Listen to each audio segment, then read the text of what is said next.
15 years, blowing the doors off the competition. Podcasting to planet Earth. PNRNetworks.com. This podcast is a member of the Blueberry Network.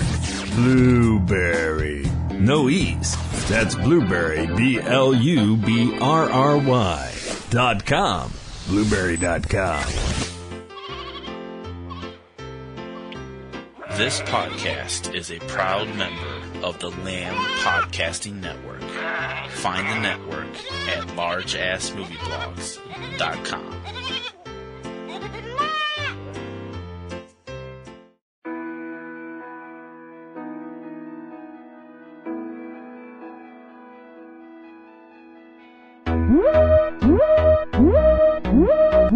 This is a Class 1 emergency. All civilian traffic is barred from streets and highways. Stay in your homes. Stay in your homes. Stay in your homes. Repeat, this is a Class 1 emergency. All civilian traffic is barred from streets and highways.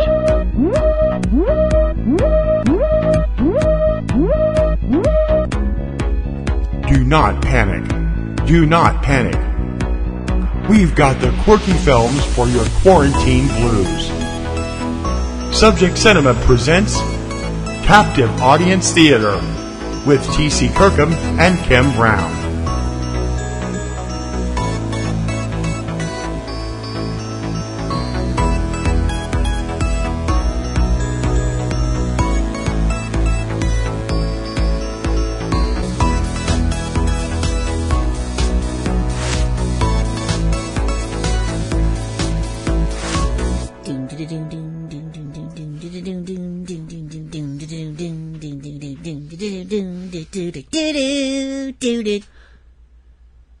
What are you doing? Trying to get in the mood. Of what? For this show?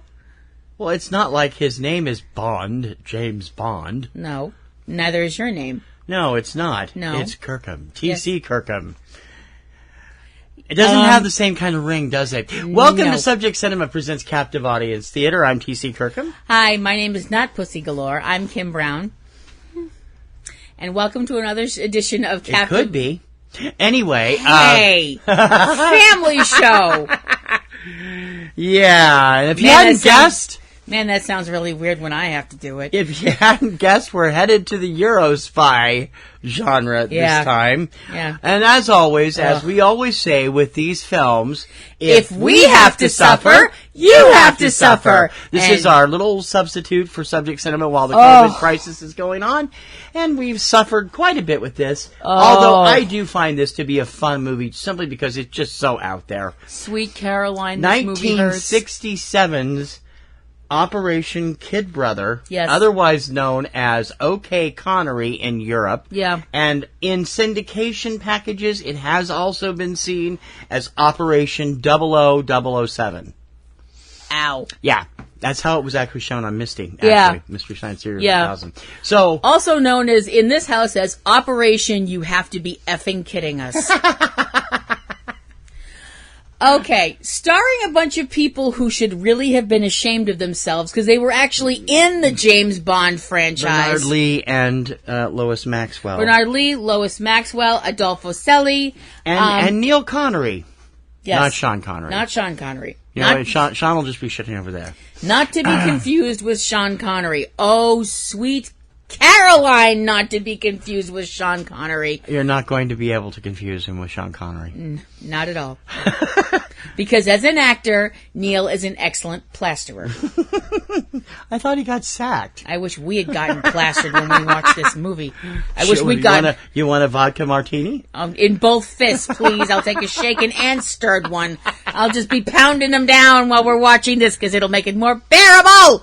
Sweet mother of baby penguins. This movie, it's goofy fun. If you're it's a bad movie, but it's a goofy fun. If you're a Bond fan, I mean a serious Bond fan, and I realize if you're a serious Bond fan, you should stay the hell away from the entire EuroSpy genre. Yeah, you will be pissed off forever. Yeah, but this one would give a real hardcore Bond fan. This might give them an embolism. So tread lightly.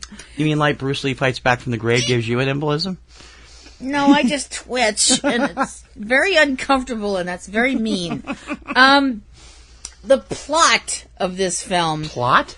Strap in, kids. This should be fun. It's a very... It's your 60s... It's your 60s... Average 60s EuroSpy. There's lots of naked women. No, well, not a well, lot not of naked, but scantily clothed women. Scantily clad women. There's a good-looking, if somewhat inept in this case, secret agent. There's a big boss man. There's other agents around him. And, and this movie, as far as this movie goes, very little of the talent from the rest of them. Oh, yeah. The film kicks off on a boat. The main bad guy of the film is Mr. Thayer, who is the number 2 in an organization called Thanatos. Now, if you are going to be part of some evil McBad guy take over the world organization, I gotta be honest, you could do worse than a name like Thanatos, because in Greek mythology, Thanatos was the actual personification of death. So, yeah, that's actually kind of scary, except for the fact that you're going to have to go around explaining that to everybody who's not Greek. Well, doesn't that mean that if you're ahead of the world that everybody else is going to be dead if your name is Thanatos? Well, that's kind of stupid. Then you only have like 12 guys in the entire planet. Well, it's the whole thing that they'll kill anybody in their way, and they're ruthless, and blah, whatever. As I said, the film kicks off on Mr. Thayer's boat. His boat, which is mostly run by women. Most of his hench people are women, which would be terribly progressive for the time, except for the fact that the women tend to be in various stages of undress. And at one point we see a woman, like him watching a film on a woman's naked back, and he tends to kind of grope most of his women, and they don't seem to have a problem with it, since the fact that they seem to be heavily, on Thorazine or whatever. I like Adolfo Celli. I like Adolfo Celli too. He's a terrific actor. You could see a little bit less of him in this movie, because he does have several scenes without a shirt on and one without pants on. But it's like, he's great as, he's my favorite mid-60s go-to bad guy for these kind of films. He was a wonderful actor. As you mentioned, he was in 3 different movies along these lines. He tackled James Bond, he tackled Diabolic, and he tackled OK Connery. Yeah. The thing is, while he was an amazing actor and seemed like was probably a very nice man in real life, physically, I did not need to see that man in various stages of undress. Mm-hmm. It was not necessary, movie. It was just simply not necessary. Okay, before we get too much further, let's give kind of a plot rundown here before we get ridiculous. Yeah. All right. So, back to Thanatos and Mr. Thayer. Yeah, Mr. Thayer has a top British agent murdered, and Miss Maxwell, one of the other agents, is sent to find the top spy whose name is never given, but gets blowed up in this explosion. She's sent to find his girlfriend, Miss Yashuko, who has information. The British government is sure has information that the spy would have given her. Whether or not she knows she has it is part of the plot. Miss Maxwell finds out that Miss Yashuko is under the care of a Dr. Neil Connery. Way to really suspend disbelief in the name department, movie. Wow. Who happens to be a cosmetic surgeon. And he does things a little different. I'm assuming he uses drugs in his surgeries, but he also uses hypnosis. Okay. He uses hypnosis to bring out the part of the mind that helps to reform tissues and stuff, and the memory of how you looked to help help the healing, or so he says. That sounds like 110% bollocks to me, but it does. It does. I would believe maybe you could hypnotize someone to the point where they don't feel pain, but to hypnotize somebody and be like, you now don't have a scar, poof, it's gone, I ain't buying it. So anyway, there they're at this conference where Dr. Connery shows how he can instantly hypnotize apparently anybody by doing this whole thing where he kind of holds his fingers in a certain way and stares very intensely at them. It's kind of like Dracula, but with the temples. I'm like crying out loud. Even the Jedi have to move their hand a little bit, for the whole, these are not the droids you're looking for. This is not the movie you're looking for. Yeah, I wish. You're not James Bond's brother. So they're at this medical conference, and he's showing off this super neato power of his. And the bad guys show up, and there's a big fracas. And Miss Yashuko winds up getting kidnapped by one of the bad guys' lady minion people. So that's like a big deal. Now, the commander of the SIS, the British Secret Intelligence and all that, Commander Cunningham, basically conscripts Dr. Connery. It's like, well, your patient got kidnapped, so now you have to save the world. And Dr. Connery's kind of blasé about the whole thing. I mean, I know the British get low-key in stressful situations and stuff. That's the whole, Oh, well, yeah. We don't know if he's Scottish or not. We don't know what his accent sounds like because he was dubbed. He was dubbed by with an American accent. Yeah, he was dubbed by an American actor, so there's that as well. Dr. Connery uses his hypnosis powers and also just overall creepiness to hypnotize a young woman named Mildred. Because Mildred was a popular name for bombshells back in the 60s. Ow. And he finds out from her that Miss Yashuko is being held in a castle that belongs to a person who is part of the Thanatos organization, a woman named Lottie Krayendorf, who is obviously supposed to be the Rosa Klebb of this film, because she's short, unattractive, and is obviously, there's a point where she's Frau Farbissina. Yeah. She's definitely and there's a point where she's torturing Miss Yashuko, and it's very obvious that if things had gone any further, we would have seen some scenes of the love that dare not speak its name. What Eric Bischoff used to refer to as HLA. Yeah, that. So, anyway. Not that there's a problem with not that. Not that there's anything wrong with that, but yeah. And this ain't it. Nope. That borders on Doris Wishman at the time this was made. Anyway. No. Oh, crap. Don't do that. That's not cool. Don't do that. That's... Yikes. I know, this movie could never be that bad. So, as it turns out, the end game for Thanatos... That was not a good choice of words, Kim. Too close to other stuff. Anyway, sorry, trigger for anybody out there. Sorry. I don't feel good, Mr. Thayer. I'm going to bite you now. The whole idea that Thanatos has is, of course, the whole take over the world plot, because and actually, strangely enough, I don't think we got one moo-ha-ha in this film, so I thought that'd be one strike against it as far as you were concerned. The plan... I was handling it for them. Yes, you are. And quite handily. You're very good at the moo-ha-ha, I do have to say.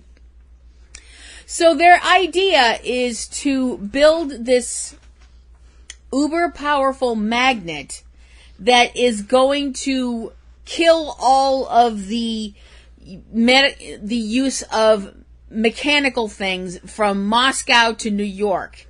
It's basically an what do they call that? No. An EMP weapon? No, because that wrecks out electronics. This is magnetic. Yeah, okay. So it just would, anything that's magnetized could be magnetized. Yeah. Which I noticed there were bicycles still working. So, Nope. Anyway. So somebody wasn't thinking clearly. Nope. Anyway. So after a jaunt through a Moroccan rug factory where all of the workers are blind because that way they don't know that they're working on something that's helping this plan, I don't get it. Miss Yashuko winds up being killed, and so that's one girl that Connery can't kiss anymore. And so after the whole adventure in Monaco, Dr. Connery crashes a party held by Mr. Thayer, and during this party, Dr. Connery gets news from Mr. Thayer himself that he finds out that Mr. Thayer's plans, besides being part of this whole take over the world, blah, blah, blah, blah, is that Mr. Thayer is tired of being the number 2 guy in this organization who wants to be number 1. So he's planning to bump off the leader of Thanatos, a man known as Alpha. Terribly original. Well, it is when you think that the Greek is Thanatos is Greek. That's it makes true. sense for number 1 to be Alpha and number 2 to be Beta. Yeah. So, by this point, Connery has swayed Maya over to his side through the power of his... charm? That's not the word I was... Does he carry his charm around in his pants? Because that's pretty much what the movie implied. But Well, yeah. Just like that brother of his. Coercion through sex. Yay, the 60s. Well, that's what these movies were all about. I know. It's free love, man. Yeah, but it's always with these ridiculously attractive people that you'll never meet in real life. Dr. Connery and Maya managed to find out where this one shipment of uranium, which is the last thing they need for this big procedure to go through, to Switzerland. They track it there. Mr. Thayer's attempt to get Alpha out of the way doesn't work. And they find out about this whole magnet thing and what they're planning to do. Yeah. So now the thing is, they turn on this magnet, and I think we should leave it there. Okay. Just because we don't We want should to give leave it there. We don't and want a cliffhanger. We don't want to give away the entire plot because we want you to see it. Yeah. And how they get away and defeat the bad guys without the use of guns, which are stopped by this magnet, even though bicycle gears aren't touched by them. Yeah. Is quite hilarious. And Yeah. we won't go into that if you haven't seen it. But we will give you a hint. The climactic battle at the end of it, if you were a fan of a certain Lord of the Rings character, you're going to be in 7th heaven. Although I didn't see anybody skateboard down a staircase. No. Anyway. On a shield. Snowboard down a staircase. With their hair being perfect. With Neil Connery as Dr. Neil Connery. They even spelled it the same. Daniela Bianchi as Maya. Adolfo Celi as Mr. Thayer. Agatha Flori as Mildred. Anthony Dawson as Alpha. Yiwa Yang, listed in the movie as Yashuko Yama as Yashuko. Franco Giacobini as Juan. Anna Maria No as Lot Krayendorf. Guido Lollobrigida, I wonder if there's any relation, as Kurt. And Bernard Lee as Commander Cunningham and Lois Maxwell as Miss Maxwell. Moneypenny. Anyway. What the hell? Yeah. This movie has so much what the hell. And the end line from Commander Cunningham, he does say you were almost better than your brother. It's implied that his brother is, But it's implied that his brother... It's never mentioned, and it's not actually implied any other way that the agent that was killed was his brother. Yeah, considering the fact that they didn't tell him, oh, by the way, your brother got killed. They never said that. Right. So it gets very kind of weird. And also, wouldn't you think if your brother got killed by some, evil take over the world organization, that would be a big-ass plot point? That you'd be doing you'd be all like hell-bent to avenge him, and then have that last scene where you're like, that's for my brother, you son of a bitch. Bang! Or something like that, or whatever, That was a decent Connery, actually. Thank you. But, speaking of... You want to do Connery from Meteor while we're at it? Shit. 5 miles. Yeah, but my thing is, my only problem is I can't completely imitate Sean Connery in that movie because I don't have any clothes that are as hideous. Have khaki safari I don't suit. have the hideous jacket that he was wearing in that movie because I wouldn't wear that jacket if you put a lightsaber to my head. In the not too distant future. Also known as the burning chicken McNugget of doom. This movie. This movie is bad, but it's so bad. It's funny as hell. Whoever did the dubbing for Neil made him look like a competent actor. From what I understood, the reason that they gave him Dr. Neil Connery is because he kept forgetting to respond to his acting name. Wow. So, they actually approached Sean about doing a cameo. Yeah. Guess what he said. Go on, guess. It starts with N and ends with O. There was probably a... No, actually, it probably has the letters G, F, and U in it. Yeah. G, F, and Y, actually. Yeah. It was shot in Tetuan, wherever that is, Morocco, Monaco, and Spain. And as I said, it's been also known as OK Connery in Europe and Operation 007 and Secret Agent 00 in other places. Okay, and syndication that one is just stupid. Secret Agent 00. I'm like, we actually have a trailer for this film. I don't know where it was, but it actually is the Operation double O. That was on the Is it something Misty. weird? It was on the Misty version. Oh, was it? Okay. Yeah. So which I'm sorry if you watched this without the Misty, you're a braver human being we actually than watched us. the Mystery Science Theater 2000 version. Although I've seen it without, and it's not that bad.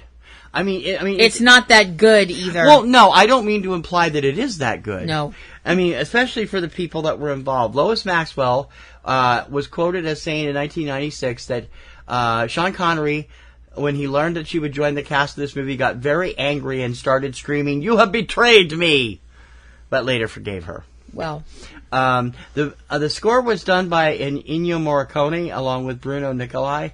You can tell it's a Morricone score. I could.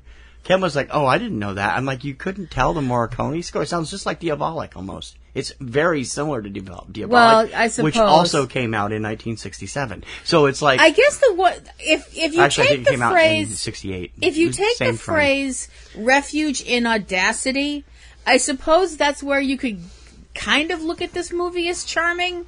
I guess. I don't know.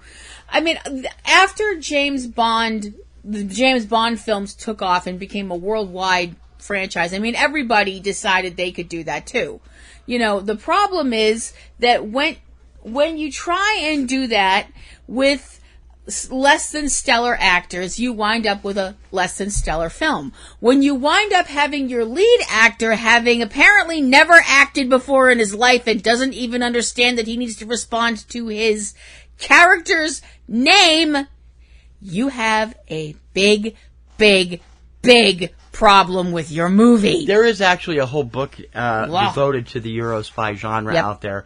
I can't find it on the bookcase over there. I'm going to tell you the title. I bought it for him. Yeah, it's a great book. It's got great stuff in it, and we've had a lot of fun going through it over the years. I think that this...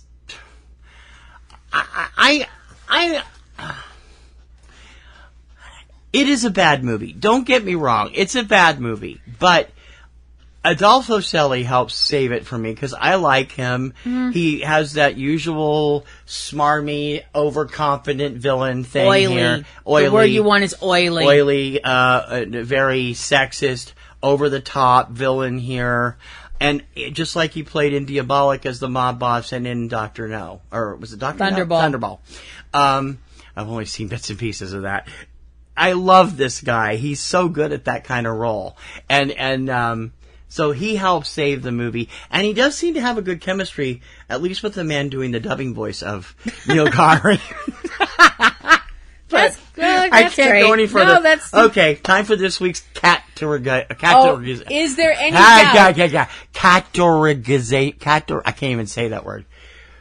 You categorize it. There we go. Categorize it. Anyway, the category that this film is going to be categorized in, I think that's the word you were going for, Derek. Because our initials are CAT. Was there any doubt that this would fall into jumping on the bandwagon? How about just blatant ripoff? This movie jumped on the bandwagon so hard, I'm surprised they weren't pulling splinters out of their ass. Oh man. There's just so much of this movie that you're just like, no. Oh, good grief, no. Please make it stop. The one thing you can say about this movie that is actually, you can say it in a good way, it's not long. I mean, it's only 82 minutes, something like that. Yeah. I mean, granted, they're 82 minutes of pain, but another thing Lois Maxwell noted, she was paid more money for this one movie than she made in her entire time in the Bond films. How is that? Just like isn't that crazy? ironic, don't you think? Okay, enough pain for today. We're going to get out of here. We hope you will join us again for another episode of Captive Audience Theater. Mm-hmm. We'll be bringing them through you to the end of June at least, and we'll see where we go from there. Yep. All kinds of interesting stuff upcoming. Mm-hmm. And, of course, you can check all of our usual stuff and our usual shows, Ring Around the Rosie with Kim, her wrestling show. Catastrophe Vortex is actually back, people! Woo! My first episode in over 2 years is up right now at CatastropheVortex.com. It's a first-person account of the day Mount St. Helens exploded, because I lived in Washington at the time, and I hope you'll listen. Yeah. Plus, we've got all of our other stuff going on. Yep. Eurovision stuff is finally over, so we'll be developing more of that later this year. I've been doing that on eCinema 1 and on the Kirkham Report and on Planet Biblia Musica. And you can check out our friends over at Cave Babble as well. Eric and Valerie Lyon. And Kim is at Platinum Rose L on Twitter. And you are at a couple of places on Twitter. eCinema 1 and eCinema Boston, although more often than not lately I've been on eCinema 1. And I also have another YouTube channel out there, Platinum Rose Roleplay, which I hope you will check out. Those are some original roleplay works that I've done.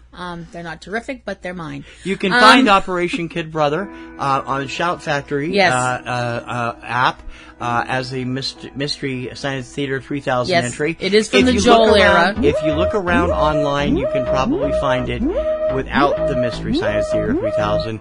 We didn't bother. If you can do that and sit through it, good luck to you. Good on, yes, boy. You're a better man than I am. For Captive Audience Cinema, or Captive Audience Theater, rather, I'm T.C. Kirkham. I'm Kim Brown. May your popcorn always be buttered. And may your roses always be in bloom. Oh, God, it's over. This one is. Be safe, everybody.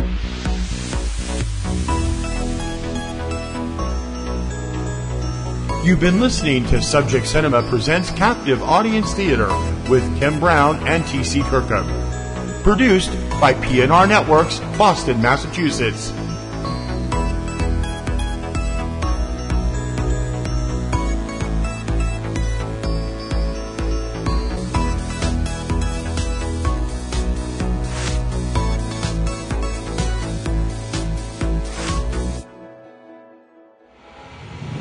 "15 years, blowing the doors off the competition, podcasting to planet Earth. PNRNetworks.com